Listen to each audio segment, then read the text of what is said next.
Hello everyone, स्वागत है आप सबका मेरे और आपके चैनल स्पर्श स्टडी पे। और फ्रेंड्स, आज मैं आपके लिए लेके आई हूँ द हिंदू एडिटोरियल से बहुत ही शानदार वोकैबलरी, जिसे याद करके और अपनी डेली लाइफ में यूज़ करके आप अपनी वोकैबलरी को इम्प्रूव कर सकते हैं और इस तरह आप अपनी इंग्लिश को भी इम्प्रूव कर सकते हैं। सो दोस्तों, without wasting time let's get started. और आज का हमारा जो पहला वोकैब है वो है अगास्ट। इसका प्रोनाउंसिएशन आप अगास्ट या अगेस्ट ऐसे नहीं करेंगे, आपको इसे बोलना होगा अगास्ट। जैसा कि आप इमेज देख सकते हैं, जो बिल्ली मौसी हैं आपकी वो कितनी ज़्यादा शॉक्ड हैं, क्योंकि मे बी उन्होंने आपको कुछ ऐसा करते हुए देख लिया जो उनको नहीं देखना चाहिए था। सो अगर मैं आपका एग्जाम्पल सेंटेंस लूँ तो एग्जाम्पल सेंटेंस होगा I was aghast to see so much blood. कई सारे लोग होते हैं जो ब्लड देख के बहुत ही नर्वस हो जाते हैं, शॉक्ड हो जाते हैं, तो आप उसे अगास्ट भी कह सकते हैं। तो जब भी आप कभी भी सरप्राइज्ड हों, बहुत ही टेरिफाइड हों, एकदम चौंक जाएं, आपको एकदम से झटका लग जाए, तो आप उस जगह पे अगास्ट वर्ड का यूज़ कर सकते हैं। बढ़ते हैं दोस्तों हमारे नेक्स्ट वोकैब की तरफ, विच इज़ ओप्रोब्रियम। तो जिस तरीके से आप इमेज देख सकते हैं, डोनाल्ड ट्रंप ने अपना हाथ उठाया, ऐसा लग रहा है कि वो किसी को डांट रहे हैं। तो बिल्कुल यही इसका मतलब है। जब आप किसी को अब्यूज़ करते हैं, आप किसी की इंसल्ट करते हैं, किसी को बहुत ज़्यादा तेज़ी से चिल्ला के डांटते हैं, तो दैट इज़ कॉल्ड ओप्रोब्रियम। बढ़ते हैं दोस्तों हमारे नेक्स्ट वोकैब की तरफ, विच इज़ अल्योर।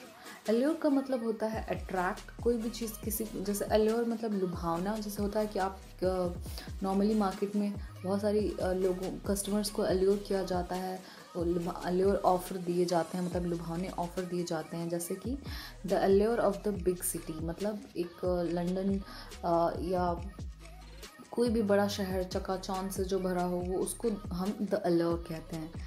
ठीक है, तो कोई भी चीज़ जो आपको अट्रैक्ट करे, आपको टेम्प्ट करे, ल्योर करे, उसे आप एल्योर कह सकते हैं।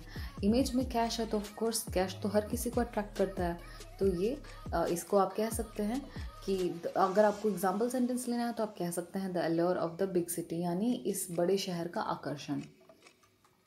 बढ़ते हैं दोस्तों हमारे नेक्स्ट वोकैब की तरफ, विच इज़ प्लेंटिव। मतलब होता है बहुत ही दुखी होना, मतलब बहुत ही एकदम शांत। जैसे कि आप इमेज में देख सकते हैं कि जो डॉग है वो कितना ज़्यादा सैड है, मे बी उसका जो ऑनर है उसको छोड़ के चला गया है, तो वो पेनफुल है। तो जब भी कोई भी मोमेंट आपको बहुत ही मतलब एकदम मोर्नफुल वर्ड है, जब आप बहुत ही शोक में होते हैं, दुख में होते हैं, तो आप उस जगह पे you are feeling sorrowful, mournful, तो आप वहाँ पे प्लेंटिव वर्ड भी यूज़ कर सकते हैं। बढ़ते हैं दोस्तों हमारे नेक्स्ट वोकैब की तरफ, विच इज़ ट्वीक। ट्वीक मतलब होता है अ शार्प पिंच और जर्क और ट्विस्ट। मतलब जैसे किसी चीज़ को मोड़ देना। अगर आपको इसका एग्जांपल से समझना है तो मैं आपको बताती हूँ, the she tweak the boys years lightly. जैसे कान को पीछे मोड़ के घुमा देते हैं ना, उसे इंग्लिश में बोलते हैं ट्विक। तो आगे से आप कभी भी किसी का कान घुमाए या किसी का हाथ मोड़े तो you can say it, I tweaked her hand, या आई ट्विक्ड हिज हैंड, या she tweaked the boys years.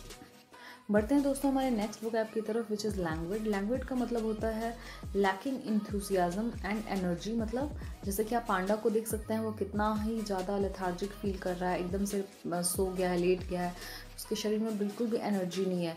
That moment is called languid. आजकल बहुत लोग के अंदर ये लैंग्वेज जो चीज़ें हैं, लैंग्वेड है, वो काफ़ी हो रहा है, क्योंकि लोग बहुत लेथार्जिक महसूस कर रहे हैं, घर से बाहर नहीं जा रहे हैं, तो ऑल टाइम जो है आपकी एनर्जी आपकी डाउन लगती है। जब भी आपकी एनर्जी आपको डाउन लगती है, आप उससे लैंग्वेज बोल सकते हैं।